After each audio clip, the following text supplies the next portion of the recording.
welcome back to my channel. My name is Andrea. For those of you who don't know, if you are new to my channel, be sure to go ahead and hit that subscribe button, and all of you just go ahead and hit that notification bell so every time I post something you won't miss it. So as you can tell by the title, today I am going to be talking about, tips to help you guys study for pharmacology, and all these tips that I'm about to tell you guys are tips that I use and what allowed me to pass the class. I did take pharmacology. I believe that was my second semester. I'm now going into my fourth semester of nursing school, so I just thought I might as well get this video out the way. Actually, someone has just asked me earlier today for tips on pharmacology, and so I never really sat down and actually gave you tips on studying specifically for a nursing class, so I thought I might as well just go ahead and make this video. So again, be sure to give it a thumbs up, and let's just go ahead and jump straight into the video.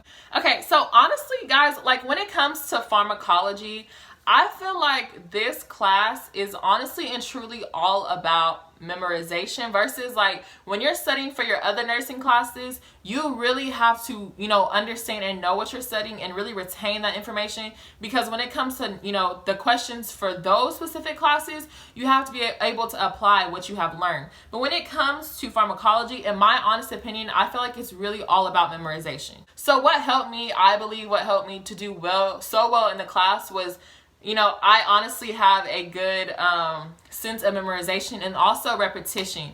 I repeated, I did so many, I would go over something, then I'd go over it again, I would go over it again, and honestly, it helped me so much with that class. So what I would do for every test and for, every drug class is I would make a table. So with this table, I would have the therapeutic action and indication, the pharmacokinetics, and basically what this is the effect that it has on the body. And then I would say, what route can it be given? IV, IM, is it oral? And make sure, that I have all that inside the chart. Also, I would have the contraindications and the cautions, the adverse effects, the interactions, and, the interactions as far as, it shouldn't be given with this medication, it shouldn't be taken with this, type of food and things like that. And then implementations. Implementations were really big for me because I felt like majority of the questions that I have for my test for pharmacology were about the implementations. And basically the implementations are, what are you going to do as a nurse? If your patient is taking this drug, what are you going to ensure that happens, with this patient? Do they need to drink it, with orange juice? Do they need to, take it in the morning, take it at night? It is what you're going to basically do or tell your patient if they're taking that specific medication. So the tables really helped me in, I guess, differentiating, the differences between each drug class. And what I would do is keep it in this binder and, go through this binder, have this binder on me all the time, so I would be able to go, throughout the entire binder, read it, repeat it, and all over again, and the information will begin to stick. And while I'm touching on repetition, something else that'll really help you in pharmacology is using flashcards, whether it's you making your own flashcards or going onto Quizlet. Like I told you guys before, Quizlet will be your best friend. There are other nursing students or other, people who are taking pharmacology. They'll go on Quizlet and they will make, flashcards that everyone can see. And you can use those flashcards, you can study them, you can test yourself. And honestly, the more you repeat it, like I said, the more it's going to, stay in your memory. Something else that really helped me, I actually have a video on this, but I made it last year in 2017, is y'all know that I have the whiteboard in my study room.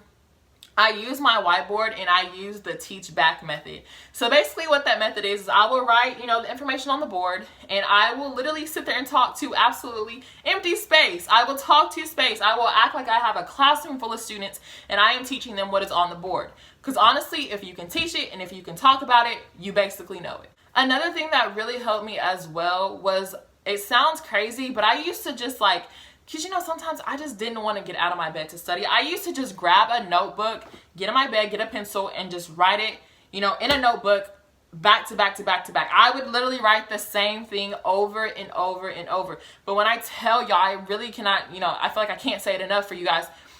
Just know that repetition and writing it out and seeing it and repeating it and going over it constantly will allow it to stick into your memory. So using, that the teach back method on the whiteboard, and then, going to your notebook, getting a pencil, because a pencil, it is, I think, statistically proven that if you use a pencil when you're writing out your notes, the information will stick even more. So using that pencil to go over, repeating what you've learned, what you know, and really focusing on, if you know it, like I told y'all, before, there's no reason, if you know something, there's no reason to continue to focus on it. Maybe refresh yourself each time you start a study session, but for you to continuously focus on it. If you already know it, there's no need for you to stay on it. You need to focus on what you don't know and what you're not understanding. Something that'll also really help you with pharmacology is being organized.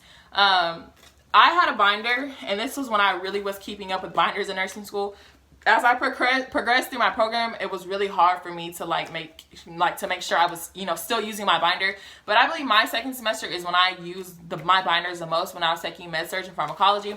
So having this binder, I had a little paper on it. I had my little scripture at the bottom, for motivation. And then honestly, I really don't know if I was going through a phase or something, but every single note that I made in my second semester went into this, what is this, sheet protector paper? I don't know, every single note I made. And I know my friends, I remember they used to tease me about it because they were like, why are you putting it in a sheet protector? But honestly, that made me, it being so neat and so organized, made me want to actually go look through it, I don't know, it was just this thing that I had mentally, but it helped me.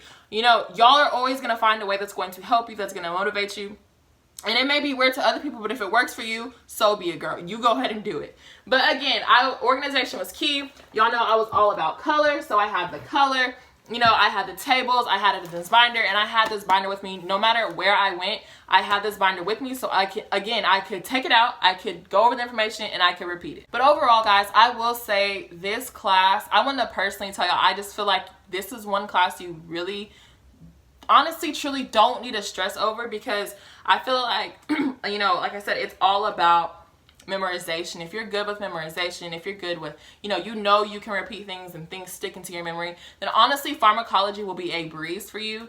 I truly don't know anyone who had a super difficult time with pharmacology. Of course, it's a nursing class, so it's a class that you're going to have to adjust to if it is one of your first classes that you do have to take. But overall, a key factor, and this is honestly with any class you take in nursing school, doing questions at the end of each of your study sessions will help you.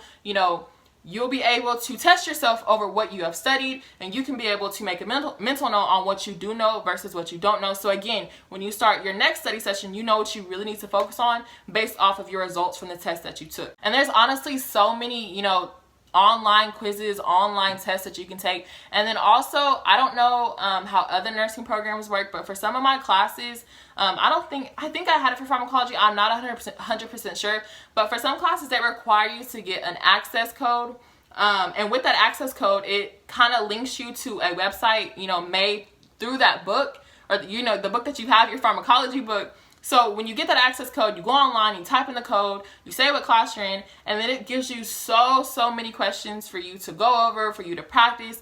And honestly, that will help you so much. So at the end of each study session, each time, you look over notes, again, this can really go for any nursing class, make sure you at least do, I would say, at least 20 questions, just to be able, so you can see what you know and what you don't know. So yeah, guys, really overall, that's all the things that I did when it came to pharmacology. I do have another video where I do talk about me being in pharmacology, and that was actually at the time when I was taking pharmacology. So I will try to link that video down below so you guys can check that out as well. But again, this is not a class I feel like you should honestly stress over. It is, of course, like I said, a nursing class, but it is very doable, and you can do it. I got through it, so you will too. But I hope you guys enjoyed this video. If you have any specific questions relating to pharmacology, be sure to leave them down below and I will answer them. I hope you guys enjoyed this video. Be sure to give it a thumbs up, subscribe, stay up, stay with it, and I'll see you guys in the next video.